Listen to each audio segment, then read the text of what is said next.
the World Health Organization's definition. You can read it for yourself. I'm not going to waste time reading it. So the process of telemedicine involves several actors. It obviously, without a patient, without a doctor, probably I should replace the word doctor and say healthcare provider. Because one of the objectives of telemedicine is to make a person like me redundant, irrelevant, and dispensable. Someone else can acquire the knowledge and wisdom which took me 45 years to acquire. Today, thanks to modern information technology, they can do it. The word patient to me connotes somebody with an illness, whereas I don't like the word telemedicine. And last couple of years, wherever possible, I've been using the word telehealth. That is a better word. Medicine implies diagnosis and treatment. Medicine implies a one-to-one relationship, a patient sitting in front of a doctor. We are way beyond that. Today, a quaternary care Apollo hospital, a dividend-declaring company listed in the stock exchange, now has its primary objective to promote wellness, to keep people healthy. And what is interesting is, from a financial point of view, it is possible to get a ROI, a return on investment, to keep people healthy. I foresee that the neurosurgeon of the future, 10 years from now, will not get paid for every endarterectomy he does, will not get paid for every middle cerebral artery thrombolysis or stenting of the brain vessel which he does, but he will get paid for avoiding a middle cerebral artery thrombosis. He will be a neurosurgeon for a population of 150,000 people. And statistics, thanks to modern technology, actuarial data, we know precisely that in a population of 200,000, so many people will develop stroke, so many people will develop XYZ. So if the neurosurgeon takes preventive measures and prevents that from occurring, he probably will be rewarded financially. So this is the trend, this is the concept. Everything is changing completely. So you require hardware, you require software, and there's one thing which we have in abundance, namely brainware. Hardware and software alone is not enough, you require brainware. Connectivity, acquisition. Now, mostly today, unlike the past, you do not make a diagnosis with just history taking or with physical examination. You want some investigation to be done. So let us say these are images. So the images have to be acquired, the images have to be stored, they have to be retrieved, they have to be displayed, they have to be archived, they have to be annotated, and so on and so forth. So these are all the functions of telemedicine. The process itself involves a consent form, an informed consent form, medical records, standards, etc. And I'm very happy that India is one of the most advanced in the world so far as creation of technical standards is concerned for telemedicine. Unfortunately, these have not been notified, regulations have not been passed. We have been struggling for the last 5 years to have a Telehealth Act of India, a telehealth bill, but it's in cold storage. And I hope someday or the other in the not too distant future it will come.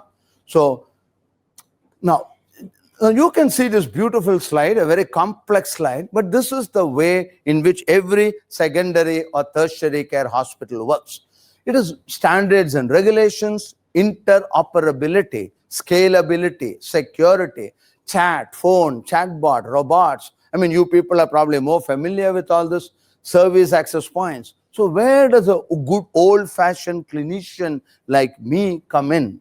So people of my generation, not all may be familiar with all this, but you boys and girls, I assume, have grown with this system. So for you, chatbot and robotics and artificial intelligence is a part of your curriculum, is a part of your life. But for us, it is something new. So this is what is really happening.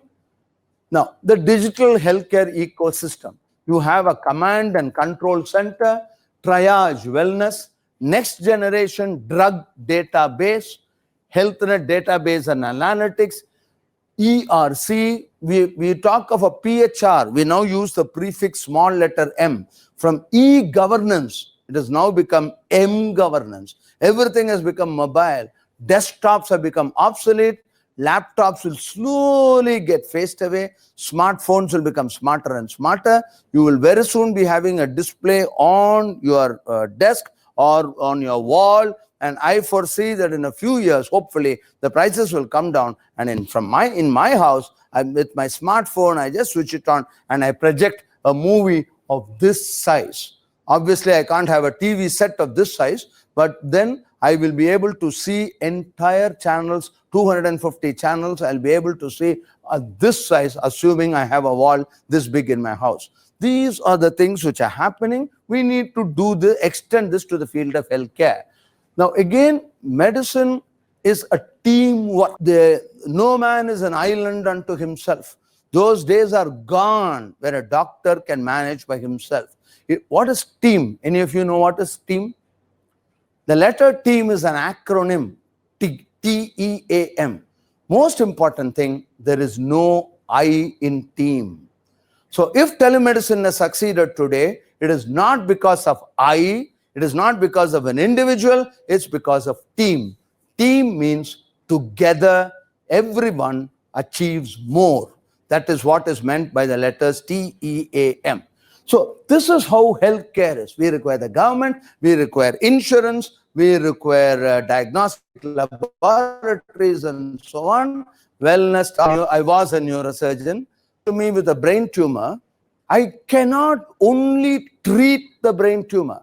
He also has diabetes, hypertension, knee arthritis, he's allergic to that drug, and 150 different complications, chronic renal failure. So when I prescribe a drug, if I prescribe 5 drugs, what happens? Drug number 1, drug number 1 acts against drug number 4, 2 potentiates drug number 4, drug number 7 is nephrotoxic, and so it's humanly impossible for any doctor to remember all the permutations, combinations at that point of time. Today, we have fantastic systems developed here. HNG is a system of health services. Last 8 years, I've been Indian, every single drug there under various conditions, and a pharmacist will very soon be authorized. Professor K. Ganapathy, all my experience, qualifications, 20-year-old pharmacist can just reject my order because a red flag comes on the system and it was done 4 years ago. It cannot be accepted. And studies have shown that this particular drug will cause further bradycardia and he will go into problem. So pandemics, emergency response, and so on.